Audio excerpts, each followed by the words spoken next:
Hello class 12th। आज की हम वीडियो में डिस्कस करेंगे the last topic of our chapter human reproduction, that is parturition and lactation.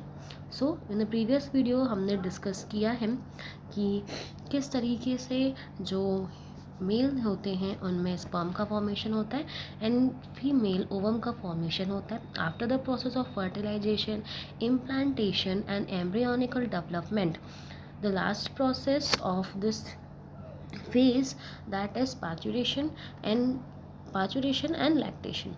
So previous मैं आपको बता चुकी हूँ कि जो एवरेज ड्यूरेशन होता है फॉर प्रेगनेंसी वो कितनी होती है, 9 मंथ होती है।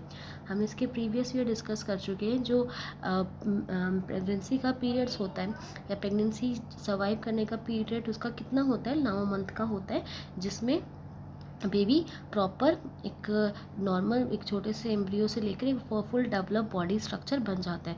सो ये जो पीरियड है यानी कि जो 9 मंथ का जो टाइम होता है उसे गेस्टेशन पीरियड भी कहा जाता है। सो अगर क्वेश्चन पूछा जाएगा तो क्वेश्चन अगर आना भी होगा तो वो इसलिए होगा कि ह्यूमंस में जो गेस्टेशन पीरियड है वो कितने टाइम तक का होता है, तो वो आपको बताना होगा कि that is 9th month gestation period in humans. Okay, after that जब फीटस प्रॉपर डेवलप हो चुका है एंड फीटस को अब क्या करना है, अब वो मदर बॉडी से बाहर आना है, यानी उसकी डिलीवरी जब होने वाली होती है। So there are some contraction, बहुत विगरस कॉन्ट्रैक्शन एक फील होता है फीमेल बॉडी के अंदर। एंड ये जो कॉन्ट्रैक्शन है ये एक सिग्नल है या एक साइन होती है for the delivery of a foetus, यानी जो डिलीवरी होने वाली होती है फीटस की या चाइल्ड बर्थ की, उसका एक साइन होता है। तो दिस प्रोसेस, ये प्रोसेस जिसमें जो डिलीवरी है या जो बेबी है, जो एम्ब्रियो जो की प्रॉपर डेवलप हो चुका है, वो जब मदर बॉडी से बाहर आ जाता है तो इस प्रोसेस को क्या बोला जाता है, पार्चुरेशन बोला जाता है। इस प्रोसेस, ये एक्चुअली जो पार्चुरेशन प्रोसेस है ये एक न्यूरो एंडोक्राइन मैकेनिज्म है। Endocrine mechanism, neuro belong the neural and endocrine जो है वो हॉर्मोन्स के सेंस में होता है। सो एट द प्रोसेस, जब प्रोसेस स्टार्ट होने लगती है सो कुछ सिग्नल्स जनरेट होते हैं, कुछ सिग्नल्स फॉर्म होते हैं एंड ये सिग्नल्स डेवलप होते हैं by the foetus and placenta. Foetus और प्लेसेंटा के थ्रू कुछ सिग्नल्स डेवलप होते हैं।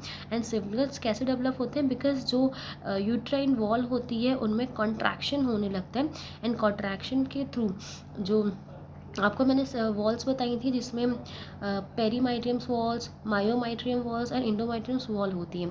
सो इंडोमाइट्रियम वॉल्स में तो प्लस इम्प्लांटेशन होता है और बेबी वहीं पे बड़ा हो रहा होता है। सो जो मायोमाइट्रियम वॉल्स होती है, मायोमाइट्रियम, उनमें कॉन्ट्रैक्शन होता है, एक बहुत ज़्यादा कॉन्ट्रैक्शन उनमें होने लगता है, जिनके थ्रू इम्पल्सेस होती हैं वो जनरेट होती हैं एंड बाय द इम्पल्सेस एक सिग्नल्स जनरेट होता है एंड सिग्नल्स के थ्रू जो मदर है उसको फील होता है about this process, about process की जो बेबी है वो फीटस है वो अब बाहर आ रहा है। तो जो सिग्नल्स जो जनरेट होते हैं इस सिग्नल्स को हम लोग बोलते हैं फोटल इंजेक्शन रिफ्लेक्शन, जिसके थ्रू, सॉरी रिफ्लेक्शन ये बोला मैंने, रिफ्लेक्स, जिसके थ्रू जो भी फीटस है वो बाहर आता है। सो उन सिग्नल्स को जो कि जनरेट होते हैं उन्हें फ्यूटल इजेक्शन रिफ्लेक्स बोला जाता है। जैसे ही ये ट्रिगेट्स होते हैं या फिर बॉडी में जनरेट होते हैं तो एक हार्मोन्स सेक्रेट होता है, that is oxytocin hormones. And oxytocin hormones कहाँ से सीक्रेट होगा, ऑफकोर्स पिट्यूटरी ग्लैंड जो मास्टर ग्लैंड है वहाँ से ऑक्सीटोसिन हार्मोन्स सीक्रेट होना स्टार्ट हो जाता है। और जैसे जैसे ये कॉन्ट्रैक्शन बढ़ता जाता है, जैसे जैसे ये यूट्राइन कॉन्ट्रैक्शन बढ़ता है वैसे ही ऑक्सीटोसिन का सिक्रीशन और ज़्यादा बढ़ने लगता है। एंड फर्दर, बिकॉज आपको पता होगा बेटा, जो ये बेबी जब बर्थ ले रहा कर रहा होता है सो दैट टाइम जो पेन होता है वो बहुत ज़्यादा होता है, बिकॉज जितने भी मायोमेट्रियम सेल्स होती है वो सब बहुत ज़्यादा कॉन्ट्रैक्ट हो रही होती हैं, बहुत ज़्यादा कॉन्ट्रैक्ट होती हैं। एंड एट दैट टाइम उस कॉन्ट्रैक्शन को और स्ट्रॉन्ग करने के लिए, और ज़्यादा स्ट्रॉन्ग से स्ट्रॉन्ग बनाने के लिए ऑक्सीटोसिन हार्मोन वहाँ पर हेल्प करता है। So for the strong and strong contraction, बहुत ज़्यादा कॉन्ट्रैक्शन हो सके बिटवीन मतलब उन यूट्राइन वॉल्स में, उसके लिए ऑक्सीटोसिन कंटिन्यूअसली सिक्रीट होता रहता है और उस कंट्रैक्शन को और ज़्यादा प्रोसीड करता रहता है। एंड जिसकी वजह से क्या होता है, जो बेबी है वो बाहर आ जाता है बाय द बर्थ कैनाल, जो बर्थ कैनाल है उसके थ्रू बेबी मदर बॉडी से बाहर आ जाता है and this process is called parturition. Okay, and जैसे ही जब बेबी मदर की बॉडी से बाहर आता है, सो जो प्लेसेंटा है जिसके थ्रू वो प्रॉपर मदर से जुड़ा हुआ होता है, उसका कुछ हिस्सा भी क्या होता है, फिर मदर की बॉडी से बाहर आ जाता है। सो यूट्रस से बाहर आ जाता है, स्पेल्ड आउट हो जाता है। सो डॉक्टर्स क्या करते हैं, जैसे भी बेबी बाहर आ जाता है यानी कि डिलीवर हो जाता है, डिलीवरी हो जाती है उसकी, देन उस यूट्रस को स्वॉल तो पाइप को काट दिया जाता है एंड आफ्टर सम टाइम तो थोड़ी सी उसमें रह जाती है बेटा उसको आफ्टर सम टाइम उसे फिर वहाँ से हटा दिया जाता है। सो यहाँ पे एक क्वेश्चन पूछा है कि what do you think the doctors inject the two induce delivery.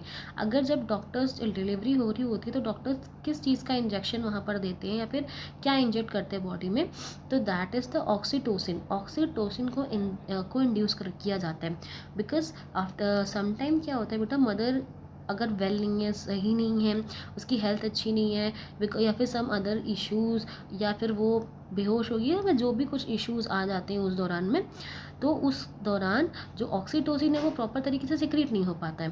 तो ऑक्सीटोसिन सिक्रीट नहीं होगा तो जो कॉन्ट्रैक्शन है इन मसल्स इन वॉल्व वो नहीं हो पाता है ब्रेन वॉल्व में, जिसकी वजह से जो डिलीवरी है वो उसमें प्रॉब्लम होती है। तो वो उस प्रॉब्लम को कवर करने के लिए ऑक्सीटोसिन का इंजेक्शन दिया जाता है, ऑक्सीटोसिन हार्मोन का, जिसकी वजह से जो डिलीवरी है वो अच्छी तरीके से हो सके।